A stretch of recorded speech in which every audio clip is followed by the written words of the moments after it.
은혜롭고 행복한 날들 보내셨나요? 네. 요즘에 베이징 동계올림픽 하고 있죠? 네. 그거 보고들 계세요? 예. 저는 이제 쇼트트랙 위주로 해서 저녁 시간에 하더라고요. 그래서 쇼트트랙을 보고 있는데 그걸 보면서 반칙은 중국이 했는데 누가 탈락돼요? 어제는 남자 무슨 5000m 계주 준결승을 하는데 엊그저께는 중국이 계주를 하다가 그냥 넘어졌잖아요.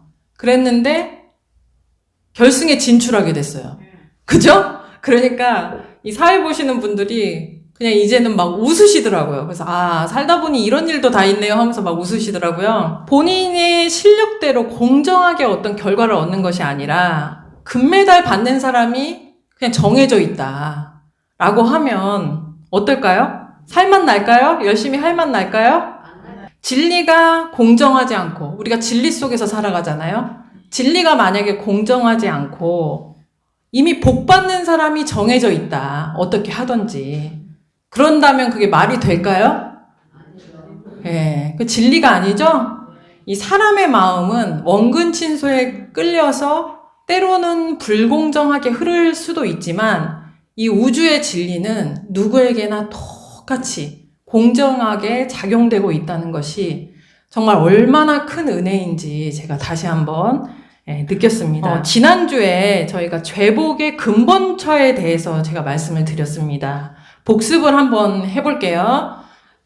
우리가 보통 살면서 일어나는 좋은 일에 대해서는 복을 받는다 라고 표현을 하고 힘들고 고통스러운 일에 대해서는 죄를 받는다 라고 표현을 하잖아요.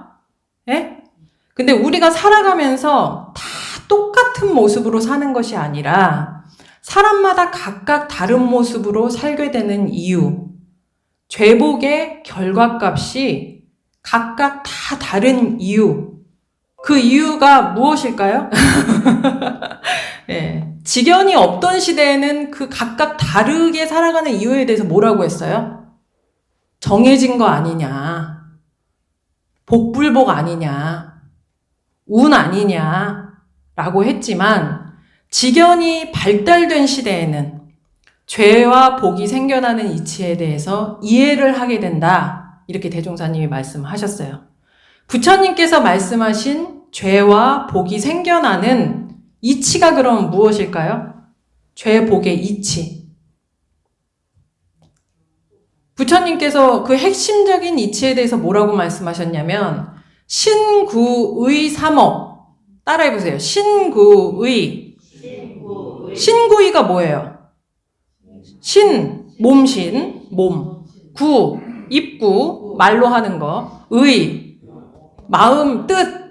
이것으로 복을 지으면 복을 받고, 죄를 지으면 죄를 받게 되고, 감사하고 보은하면 감사할 일이 생기게 되고, 원망하고 불평하면 원망할 일이 생기게 된다. 이런 이치로 죄복이 결정된다. 그러면 이런 이치로 죄복이 결정되는데 그렇다면 죄복의 근본처는 어디인가? 이것을 이제 생각해 보라는 거예요. 이게 이제 지견이 열린 사람들은 그거에 대해서 곰곰이 이제 생각을 해본다는 거예요. 그렇다면 죄복의 근본처는 뭘까? 뭐예요? 신구의 삼업을 짓는 대로 결과가 나타나는데 그 신구의 삼업이 누구 거예요? 내가 짓고 있죠? 그러니까 나 자신이 바로 죄복의 근본처구나. 이것을 지견이 열린 시대에는 이해를 하고 그것을 찾아서 스스로가 깨닫는다는 거예요. 내가 지금 이 순간 내 마음을 어떻게 쓰고 있는가? 내가 지금 이 순간 말을 어떻게 하고 있는가? 행동을 어떻게 하고 있는가? 내 신구의 삼업을 어떻게 사용하고 있는가에 따라 죄는 죄대로, 복은 복대로 그 결과값이 영생을 통해서 끊임없이 나에게 돌아오기 때문에 이 신구의 삼업을 운전하는 나 자신이 내 죄복의 근본처이고 그렇기 때문에 내가 복된 삶을 원한다면 어떻게 하면 돼요? 신구의 삼업으로 복을 지으면 되고, 내가 만약에 고통스러운 삶을 원한다면 어떻게 하면 돼요? 신구의 삼업으로 죄를 지으시면 돼요. 여기까지 이해되셨나요? 예. 그런데 이것이 정말 이해되셨나요? 이해됐다, 나는 여기까지는. 제복의 근본처까지. 아직 이해가 좀 덜 됐다. 우리 부회장님? 이해되셨어요? 조금 덜 되셨어요?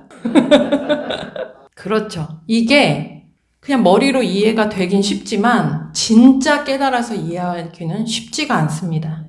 우리가 남의 이야기 들을 때, 드라마 볼 때, 객관적인 입장에서는 다 죄복의 이치를 훤히 아시죠?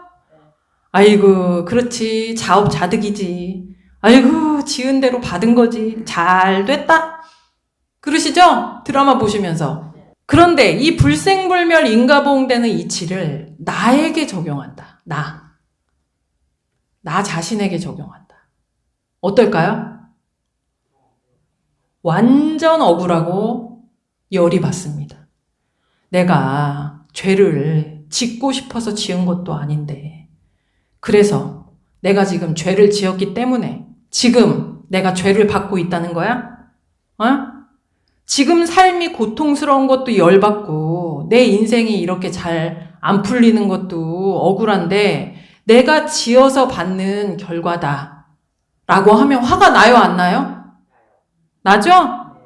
이것이 인과를 잘못 오인하면 이 인과보응의 진리, 불교에서 불생불멸 인과보응된다 하는 이 진리가 굉장히 마음이 불편한 것으로 작용될 수 있습니다. 그런데 이것은 인과를 오해하고 있는 거예요.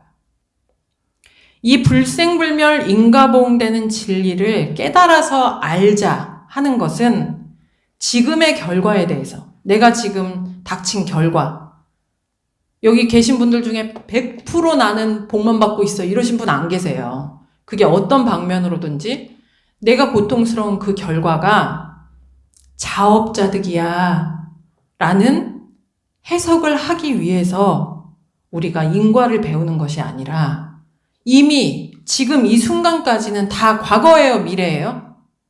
과거죠? 과거는 이미 지난 거잖아요. 뭐가 남았어요, 이제? 미래가 남았죠. 앞으로 미래를 어떻게 내가 개척할 것인가. 지금 과거는 다 지난 일인데 계속 이렇게 이 인과되는 이치대로 계속 살 것인가. 이 업에 끌려서 살아갈 것인가. 앞에 미래를 복되게 개척하고 싶은데 어떻게 개척할 것인가. 그래서 이 인과보응의 이치를 깨닫는다는 것은 지금의 삶이 고통스럽다 하는 분들에게 있어서는 지금 고통이 끝이 아니라 인과의 이치에 따라 개척할 수 있어. 얼마든지. 희망적인 얘기예요, 이 인과가. 그리고 지금 내가 복을 많이 받고 계신 분들 계시죠? 여러모로. 그런 분들. 그 영원한 것인가요? 아이고, 나는 복 많이 받으니까 난 행복하네. 나는 그냥 잘났네. 이렇게 살면 돼요? 그 영원한 게 아니에요, 그게. 곧 변하는 거예요. 그렇기 때문에 그런 분들도 인과를 깨달으셔야 돼요. 왜?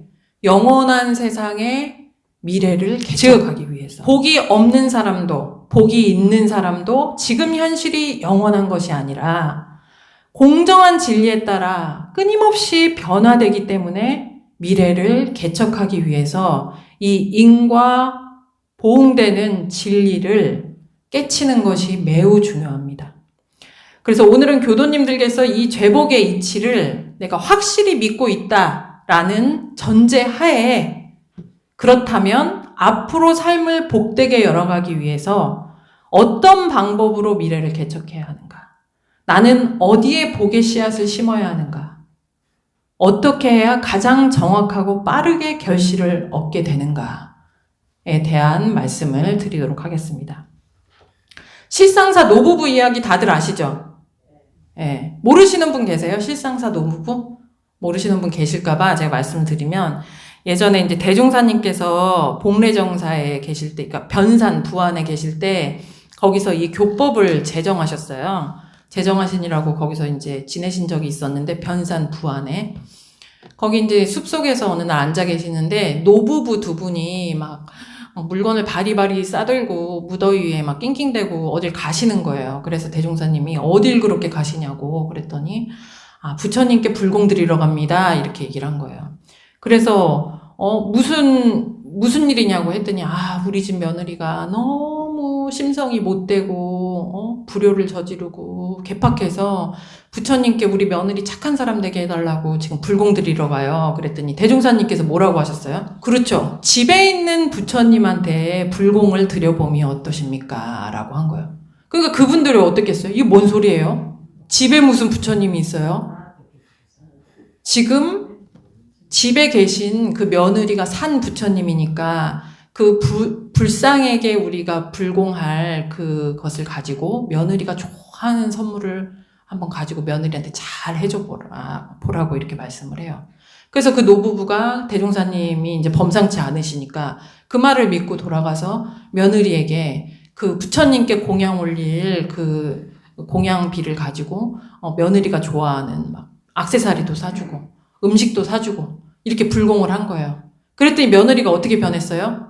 착한 며느리로 변해버린 거예요. 그래서 그 뒤에 대종사님께 와서 정말 우리 며느리에게 불공을 했더니 우리 며느리가 이렇게 착한 며느리로 변했습니다 하는 예화가 바로 이 실상사 노부부에 대한 원불교 아주 유명한 예화가 있어요. 실제 예화가. 대종사님께서는 이 수행편에 불공하는 법을 통해서 반드시 누구나 성공하는 불공법에 대해서 말씀하셨어요. 오늘 이제 법어봉독을 하셨는데 과거의 불공법은 천지에게 당한 제복도 누구에게 빌었어요?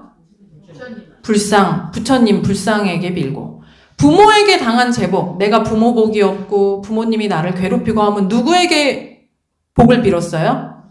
불상에게 빌었어요. 그리고 동포에게서 당한 제복, 같이 일하는 직원들이 막 나를 괴롭히고 옆집 아저씨가 나를 괴롭히고 왜 이렇게 나 안 좋은 일만 생기지? 누구에게 복을 빌었어요? 불상에게 복을 빌었고, 법률, 되는 일마다 내가 왜 이렇게 계속 차가워서 나를 받고 막 법률이 나를 보호해주지 않는 그런 경우들 많잖아요. 누구한테 복을 빌었냐? 불상에게 빌었어요. 이게 과거의 불공법입니다.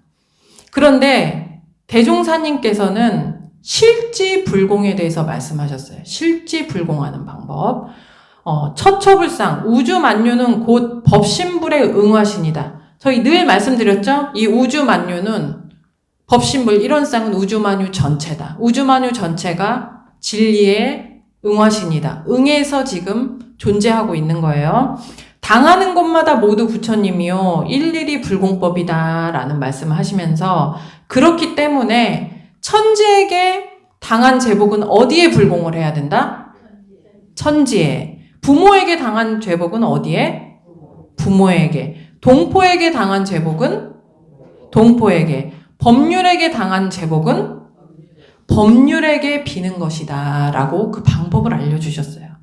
그리고 이 원불교 불공법은 만나는 모든 인연과 일들을 살아있는 부처로 내가 딱 모시고 그 일의 성질에 따라 기한을 정해서, 하루 만에 불공해서 끝날 일이 있고, 일주일을 불공해야 될 일이 있고, 1년을 해야 될 일이 있고, 평생을 해야 될 일이 있고, 다음 생, 백생을 해야 될 일이 있다. 이렇게 일의 성질에 따라서, 이 업력에 따라서. 그렇기 때문에 기한을 내가 정해서 만나는 모든 인연을 부처로 모시고 불공을 하면 반드시 그 결과가 복되게 돌아온다. 이게 원불교에서 말하는 사실적인 동시에 반드시 성공하는 불공법입니다. 지금부터는 내 삶에서 나를 가장 괴롭게 하는 한 명을 지금 마음속으로 생각해 보세요. 내가 지금 누구 때문에 괴로운가?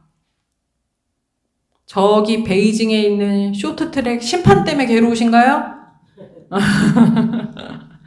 서울에 있는 사기꾼 때문에 괴로우신가요?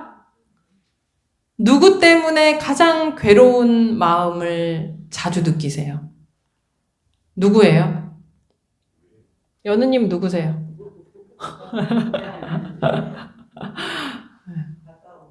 우리 부회장님 누구 때문에 가끔 괴로우세요? 삶 속에서 나를 포함해서 나와 자주 마주치는 인연, 가족, 친구, 직장 동료, 그렇죠? 그런 분들 때문에 내가 괴로운 일이 많이 생기잖아요, 심적으로. 그런데 그분들이 나와 가장 가까운 부처님이라는 거예요. 왜냐? 그분들이 가장 빠르게 나에게 복을 주기도 하고 죄를 주기도 하는 권능을 가지고 계신 살아있는 부처님이기 때문에 대종사님께서는 이 부처가 깨달음을 얻어서 마음의 자유를 얻어서 대자대비하신 서가모니 부처님, 우리 새 시대의 새 부처님이신 대종사님, 이런 분만 부처님이 아니라 우주 만물 전체가 모두 부처다. 그래서 지금 나에게 고통을 주는 그분, 친구나 가족이나 내 짝꿍이나 내 자녀나 직장 동료나 나를 괴롭히고 속썩이고 힘들게 해서 전생에 원수가 왔나 싶은 그 분이 나에게 죄를 주기도 하고 복을 주기도 하는 살아있는 부처님이다 라고 하셨습니다. 여자 교도님이 한 분 계셨는데 결혼을 하셔서 사는데 남편과 관계가 엄청나게 좋았어요. 문제는 시어머니가 계셨는데 시어머니 성질이 괴팍해서 사사건건 며느리한테 간섭을 하고 남편과 며느리를 차별하고 또 말도 막 시어머니가 함부로 하고 막 며느리 시집살이를 막 시킨 거예요. 그러니까 이 교도님, 며느리 교도님 입장에서는 친정에서도 구박 한번 받아보지 못했는데 결혼을 해서 시어머니의 구박을 받다 보니까 인생 자체가 너무너무 괴로웠어요. 잘 살아보려고 결혼을 했는데 남편하고는 관계가 좋은데 시어머니가 막 나를 너무 괴롭히는 거예요. 그러면 그 며느리 마음, 어떤 마음이 일어나요? 미운 마음 일어나죠? 원망하는 마음이 일어나죠. 말이 곱게 나갈까요? 시큰둥하게, 불친절하게 시어머니를 대할 수밖에 없죠? 대화를 섞기가 싫어서 나중에는 대답도 안 하고 표정도 말도 다 짜증으로 가득 차게 됩니다. 어디 가면 시어머니 흉을 보겠어요? 칭찬을 하겠어요? 흉을 보죠? 그리고 마음으로도 늘 감사하겠어요? 원망하겠어요? 원망을 합니다. 결과적으로 볼 때 시어머니 때문에 그럴 수밖에 없어서 원망하고 미워하고 흉을 보게 되었지만 어떤 이유 때문인지를 막론하고 그 결과만 볼 때 그 며느리는 지금 무슨 씨앗을 심으면서 살고 있는 건가요? 복의 씨를 심고 있어요? 죄의 씨를 심고 있어요? 그렇죠. 이게 우리가 이 이치를 곰곰이 생각해 봐야 돼요. 그럴 수밖에 없어서 그 씨를 심었는데 그 씨의 결과는 누가 받아요? 시어머니가 받아요? 며느리가 받죠? 이것은 내가 콩을 심고 싶었단 말이에요. 원래는 제 의도는. 그런데 옆 사람 때문에 우리 여느님 때문에 제가 어쩔 수 없이 팥을 심어버렸어요. 내 밭에. 그러면 수확을 할 때 저는 뭘 수확하게 돼요? 팥을 수확하게 되잖아요. 내가 지금 복을 사실은 우리가 이제 교당에 와서 제복의 이치를 배우고 난 복을 심으면서 살 거야. 이렇게 마음을 먹지만 부득이하게 주변 사람들 경계 때문에 내가 죄를 심고 있단 말이에요. 그럼 그 결과는 플러스 마이너스 돼요? 진리가 호리도 틀림없이 내 밭에 그 결실을 준다. 우리가 이제 그렇게 살다 보니까 나중에 결과를 이제 시어머니에게 내가 신고의 삼업을 계속 짓게 돼서 죄업을 받는 결과를 받게 된다 하는 것도 굉장히 무서운 일이지만 지금 당장에 원수 같은 시어머니랑 한 집에서 계속 사는 것이 엄청나게 괴롭잖아요. 그럴 때 선택하는 방법이 뭐예요? 많은 사람들이 거기서 벗어나고자 선택하는 방법. 분가. 이별을 선택해요. 저 사람하고는 헤어지는 것이 답이다. 그래서 그 교도님이 교무님께 이제 상담을 하러 온 거예요.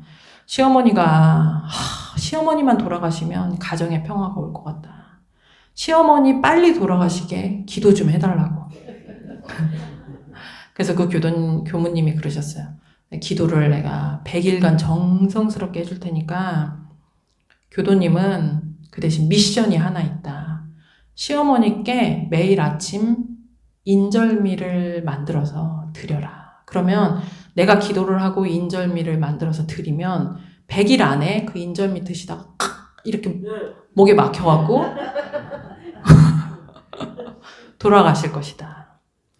그 말을 듣고 그 교도님이 100일간 정성을 다해서 인절미를 드렸어요. 그냥 인절미 한번 만들어 놓고 뒤어서 드려도 되는데 얼마나 그냥 언제 돌아가시나 하고 언제 저 인절미가 목에 걸리나 이게 너무 궁금하니까 매일마다 새벽같이 일어나서 인절미 떡을 만들어갖고 뜨끈뜨끈하게 인절미로 만들어갖고 막 그 콩고물에 굴려갖고 막 드리는 거예요. 근데 그 만들면서도 너무 신나서 룰루랄라 노래를 부르면서 어머니 인절미 오늘 아침에 인절미 드세요 하고 갖다 드리는 거예요. 100일을 그렇게 정성을 다해서 인절미를 드렸습니다. 100일 뒤에 시어머니가 돌아가셨을까요? 돌아가셨어요.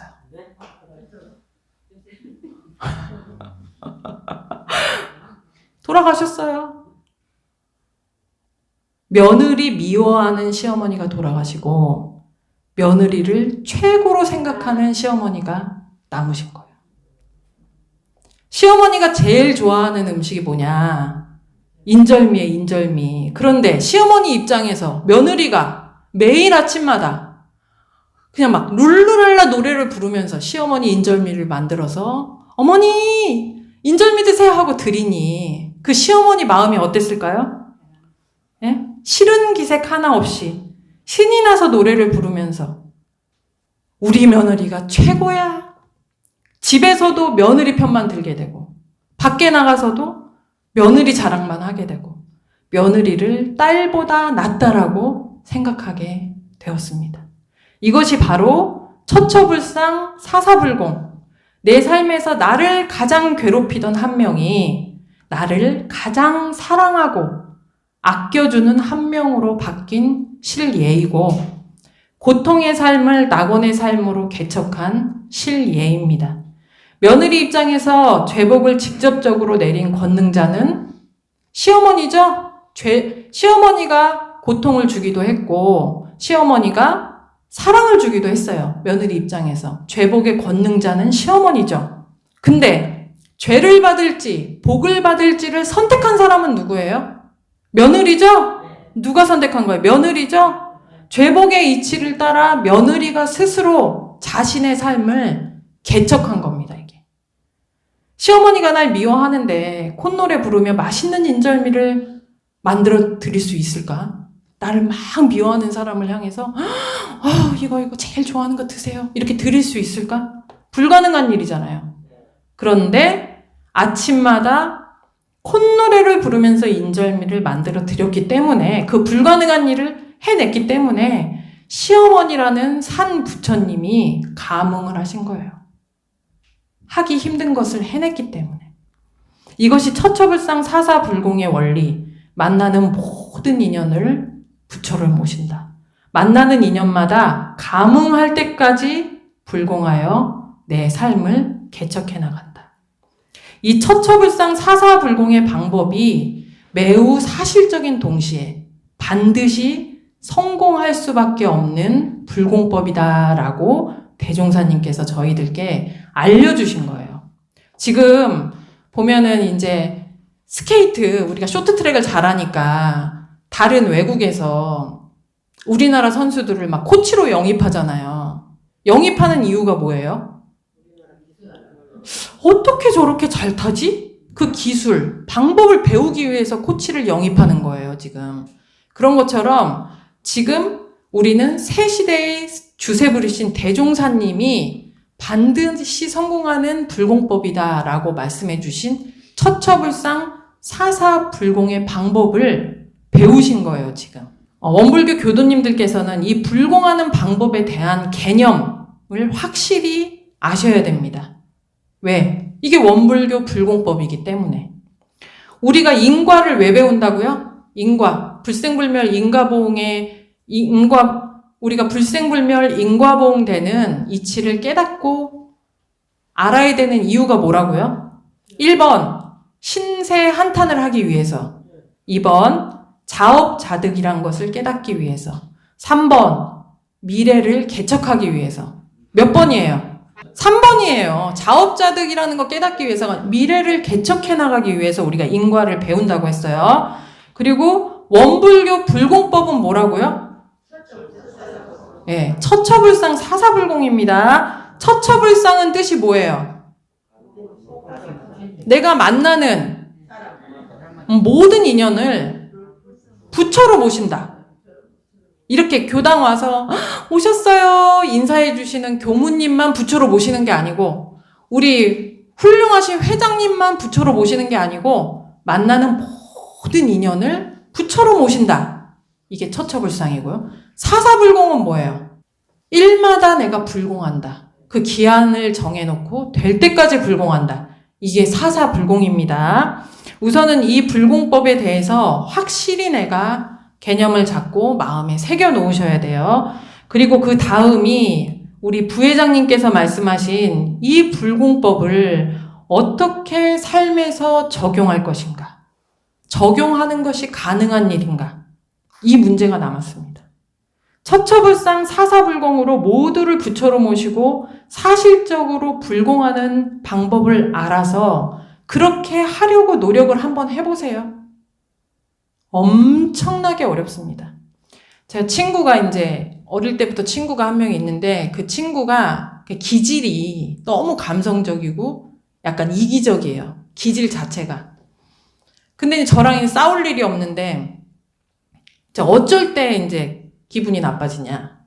이제 막 이제 속상한 제가 이제 성직자니까, 아이고 너 같은 친구가 있어서 너무 난 진짜 행복해 막 이러면서 어찌다행 막 하면서 이제 막 힘든 이야기를 하는 거예요. 남편이 이랬는데 술을 먹고 와가지고 내가 진짜 너무 속이 상해서 막.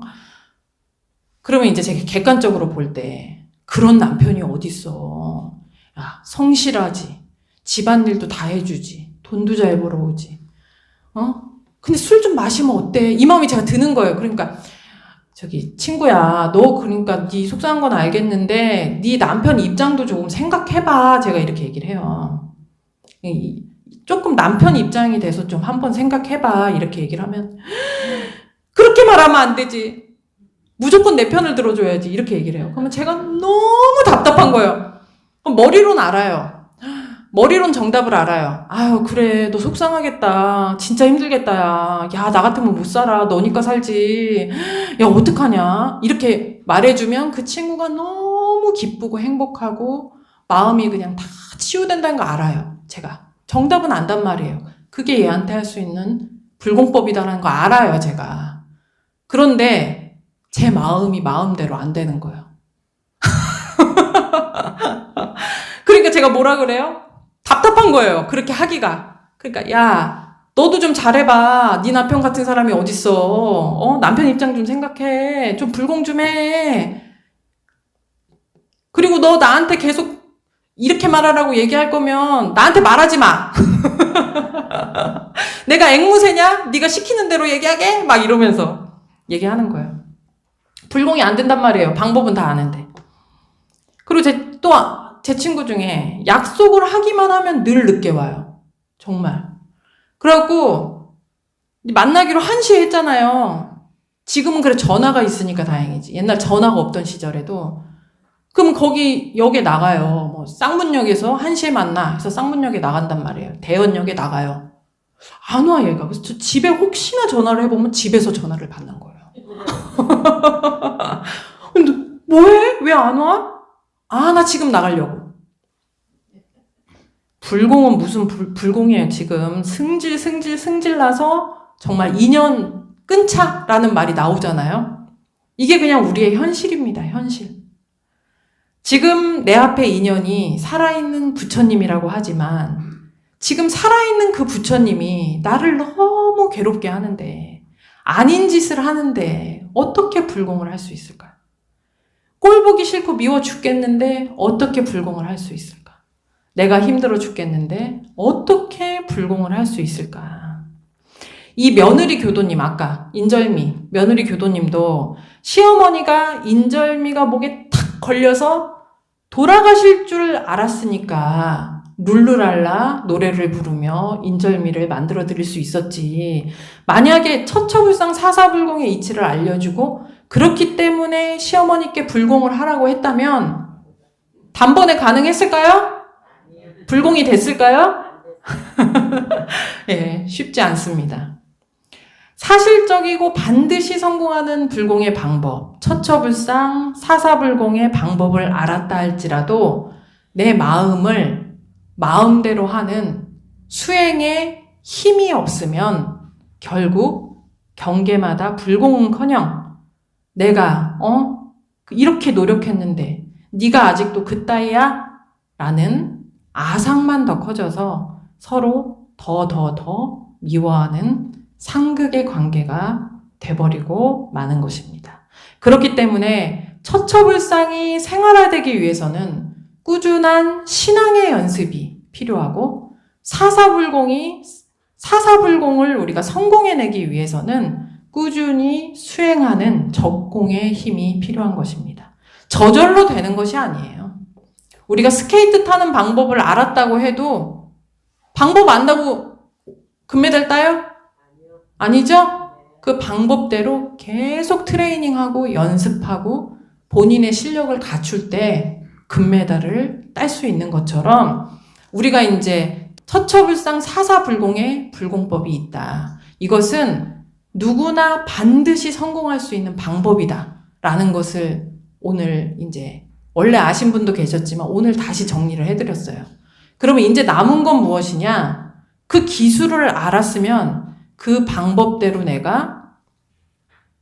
그 방법을 어떻게 내가 해낼 것이냐, 내 실력으로 내가 만들 것이냐 하는 과제가 남은 거예요. 그래서 다음 주부터는 이 원불교 수행의 방법, 우리가 마음 공부 이런 얘기를 많이 하는데 마음 공부를 하는 이유도 그냥 단순히 내가 지금 이 순간 마음 잠깐 편하자고 하는 게 마음 공부가 아니라 처처불상 사사불공의 대의를 내가 실현해 나가고 그럼으로써 이생뿐 아니라 영생의 복락을 장만하는 주인공이 되기 위해서 내가 마음 공부를 하는 거예요. 마음 공부는 도구예요, 도구. 무엇을 위해서? 처처불상 사사불공을 해내기 위한 도구입니다. 그렇기 때문에 다음 주부터는 이 마음을 어떻게 공부하고 왜 내가 이게 안 되고 하기 싫은 마음이 나는지, 그리고 그런 것을 어떻게 내가 극복하고 이겨낼 수 있는지, 그 마음 공부하는 마음의 수행 방법에 대해서 심도 있게 공부하고 도전해보는 시간을 갖겠습니다. 예. 그래서 이제 다음 한 주는 한번 노력을 해보세요. 딱 한 분, 나를 괴롭게 하는 남편도 있고, 나를 괴롭게 하는 딸이 있을 수도 있고, 직장 동료가 있을 수도 있죠? 그 중에서 가장 나를 괴롭기는 해결 안 되는 사람, 내가 이해할 수 없는 사람, 이해할 수 없는 일을 한 사람을 향해서 내가 불공을 한번 해봐야 되겠다. 내가 제일 싫은 행동을 하고 말을 하는 사람한테 내가 불공을, 부처로 모시고 불공을 한번 해봐야 되겠다. 그거 한번 목표로 삼아서 해보시기 바랍니다. 그게 쉽지 않다는 것을 스스로가 느끼실 때 어떻게 마음 공부해야 돼요? 라는 말이 나오거든요, 사실은. 꼭 도전해보시고 도전해보신 이야기들을 단장님하고도 나눠주시고 저한테도 나눠주시면 감사하겠습니다. 이상 설교 마치겠습니다.